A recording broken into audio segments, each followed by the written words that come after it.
Gas শেষ হয়ে গেছে, সিলিন্ডার একদম খালি। এখন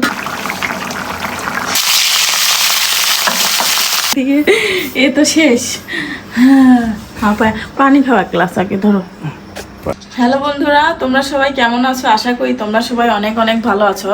আজকে আবারও নতুন একটি রান্নার ভিডিও নিয়ে আসলাম। আজকে আমি রান্না করব কাতলা মাছের পিস দিয়ে আলু, বেগুন আর সঙ্গে থাকবে টমেটো। এটা দিয়ে একটা পাতলা ঝোল করব, সেটাই তোমাদের সঙ্গে শেয়ার করব। একদম ঘরোয়াভাবে যেভাবে রান্না করা যায় ঠিক সেইভাবেই রান্না করব, একদম অল্প মশলায়। আসো তাহলে রান্না শুরু করি।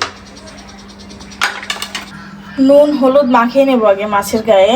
তো প্রথমে আমি হলুদ দিয়ে দিলাম, লবণ দিয়ে দিব। এখন ভালোভাবে মাছের গায়ে মিক্স করে নেব। মাছের পিসগুলো কিন্তু অনেক বড়, বোঝা যাচ্ছে না হয়তো।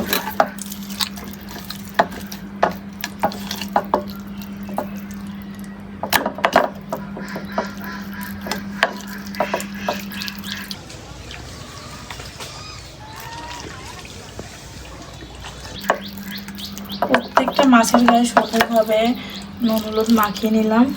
এখন এটাকে সাইডে রেখে আমরা একটা কড়াই বসিয়ে দেব। তো একটা কড়াই বসিয়ে দিলাম। কড়াইটা গরম হওয়ার পরে দিয়ে দেব তেল।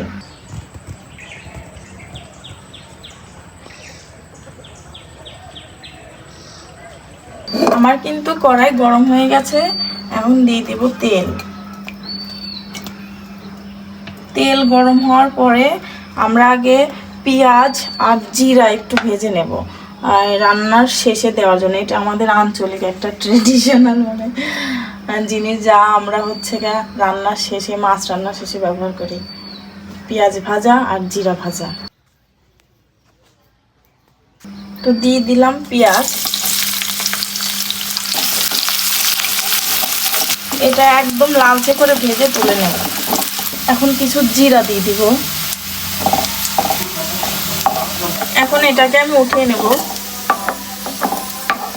এটা একদম রান্নার লাস্ট পর্যায়ে, এটা বেটে তারপরে দিয়ে দেব। এটা এখন রেখে দেব। আর একটু তেল দিয়ে দিলাম মাছ ভাজার জন্য।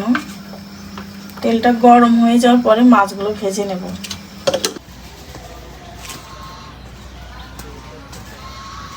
এখন মাছগুলো ভেজে নেব এটাকে।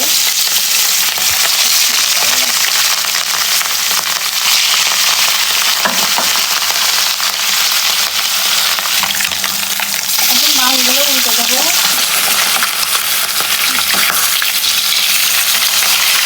এক পাশে কিন্তু অলরেডি ভাজা হয়ে গেছে, এই পাশে ভাজা হইলে আমরা উঠিয়ে নেব। পাতলা ঝোলের জন্য একটু হালকা কড়া করে ভাজলে এটা বেশি মজা লাগে আমার কাছে। মাছ আমি দিয়ে দেবো। এই 2 পিস মাছ ভাজাও শেষ। এখন আমি তুলে নেব। তো আমার সবগুলো মাছ ভাজা শেষ। এখন আমি এই তেলেই রান্না শুরু করে দেবো। দিয়ে দেবো পেঁয়াজ মরিচ, দিয়ে দেবো আদা রসুন জিরা বাটা। এখন দিয়ে দেবো কেটে রাখা সবজিগুলো দিয়ে দেবো। এখন দিয়ে দেবো হলুদ, মরিচের গুঁড়া দিয়ে দেবো পরিমাণ মতো, ধনিয়া গুঁড়া দিয়ে দেবো পরিমাণ মতো। এখন ভালোভাবে মিক্স করে দেবো।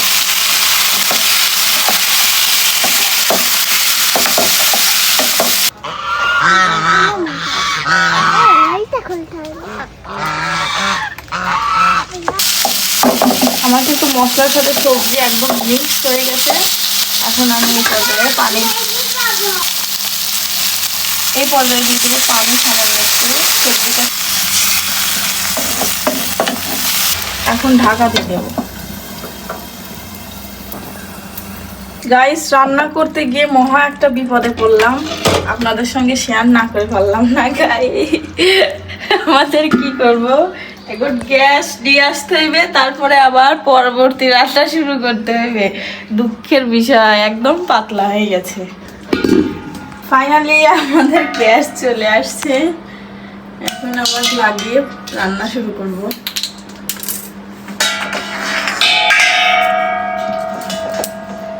ওরে ওজন বাবা,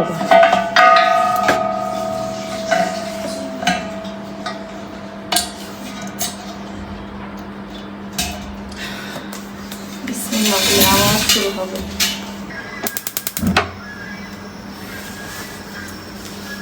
আবারও আমাদের রান্না শুরু হয়ে গেল গাইস। এখন আবার আমি রান্না শুরু করে দেড়ে দিয়ে এ তো শেষ। হ্যাঁ পানি খাওয়া গ্লাস আগে ধরো। তুমি একটু রিল্যাক্স নাও ভাই। চলতেছে না চলতেছে।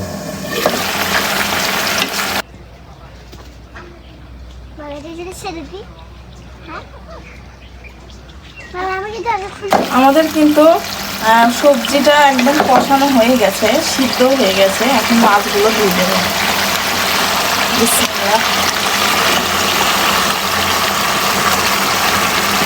ফেভারিট তরকারি।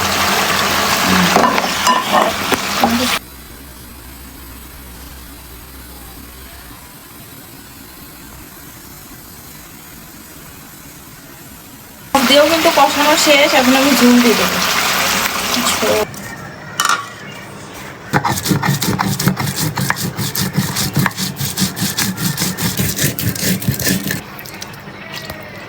আমি তুলে নেব।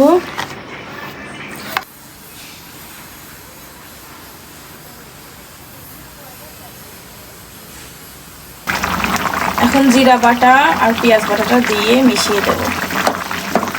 একদম অটোমেটিক তরকারির কালারটাই চেঞ্জ হয়ে যাবে।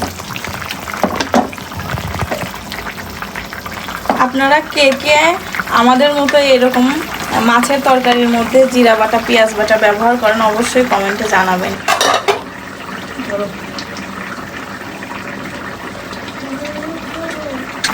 এখন দিয়ে দেবো টমেটোগুলো।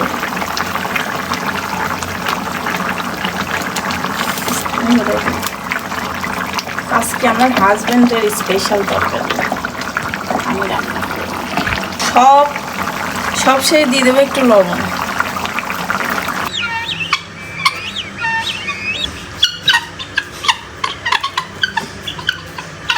এখন চুলাটা বন্ধ করে দেব। বন্ধুরা আমার রান্না কিন্তু শেষ। এই তো আমার রান্নার ফাইনাল লুক, দেখে নাও। ওয়াও, তোমার পছন্দ হয়েছে? ফাইনালি গাইস আমার আলু বেগুন টমেটো দিয়ে কাতলা মাছের পাতলা ঝোল একদম রেডি। আপনারা অবশ্যই একবার বাসায় ট্রাই করে দেখবেন, অনেক মজা লাগবে।